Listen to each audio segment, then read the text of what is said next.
আমি আর আমার বান্ধবী মিলে এসেছি ভুজুডি ঘুরতে। ভুজুডি হচ্ছে আমার জন্মস্থান, যেখানে আমি ছোটো থেকে বড় হয়েছি। আর এখন এত ভালো লাগছে জানো তো, যে মানে টোটো করে আমরা দুই বান্ধবী মিলে ঘুরছি, খুব ভালো লাগছে। কিন্তু পুরনো লোক বলতে আর কেউ নেই সেরকম। তাও নিজের জায়গা তো ভালোই লাগে বলো, ছোটোবেলাকার জায়গা, কত স্মৃতি এখানে জড়িয়ে আছে আমাদের।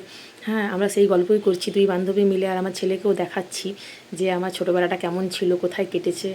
এই যে দেখো, এখন আমরা বাংলোপাড়া হয়ে তোমার এবারে যাচ্ছি লোকোপাড়ার দিকে তোমার। তারপর আমাদের ট্রেন আছে তোমার বিকেলে, তাই ট্রেনে করে আমরা বাড়ি চলে আসবো। এখানে জানো তো অনেক কোয়ার্টার ছিল, কিন্তু কোয়ার্টারগুলোকে সব ভেঙে দিয়েছে। দেখো, বুঝতেই পারছো তোমার। ছোটোবেলাতে মানে কত এখানে এইসব জায়গাতে আমরা ঘুরেছি, সেগুলোই এখন মনে পড়ছে শুধু বারবার করে। দেখো, আর নিজের জানো তো বার্থ প্লেসে আসলে সত্যিই মানে ওর একটা আলাদাই অনুভূতি, মানে সেটা মানে বলে বোঝানো যাবে না। দেখো, এখানে কিছু কাজ চলছে, এটা হচ্ছে স্কাউট, আমাদের ভোজুটির স্কাউট হচ্ছে এটা তোমার। চলো, বাই।